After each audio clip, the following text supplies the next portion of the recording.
Hello everyone. Today I am going to tell you how a claw hammer is made. So, what first comes to your mind when I say hammer? Yeah, you are right.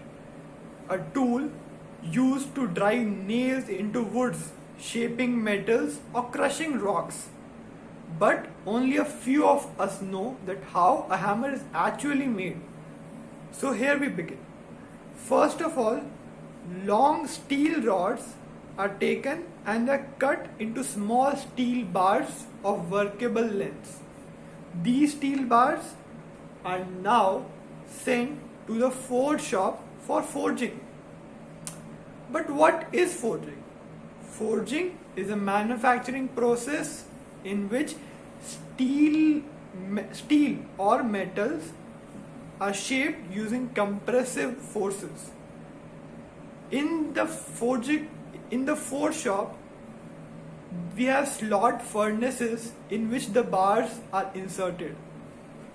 They are heated to around 2200 degrees Celsius. After heating, they are cooled off.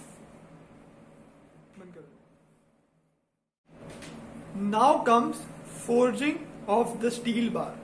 For forging, we use huge, massive presses called drop hammers.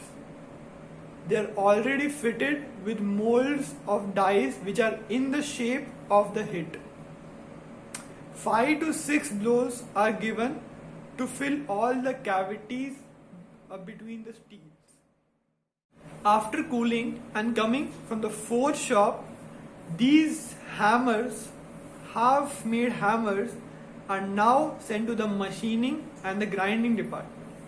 Starting from the face or the striking surface, each and every plane is now grinded for a beautiful and smooth finish. Now comes the most important part, the heat treatment. In the heat treatment, the hammer is kept into furnaces for around 20 minutes in high temperatures. The main motive of the heat treatment is strengthening of the face and the claws for blowing and nail pulling. But all the parts of the hammer don't get the same heat treatment as the requirement of the hardness is also different. Like the face is used for striking and requires the most hardness. The claw for nail pulling requires less than the face, and the handle, which is only used for flexing and bending, requires the least of all three. So as the requirement is different heat treatments are given. After the heat treatment, the hammer is now sprayed with powdered lacquer to prevent rusting. Now comes the most important, shock blocks, which are used to reduce vibrations, and the rubber grip is injected molded into the handles.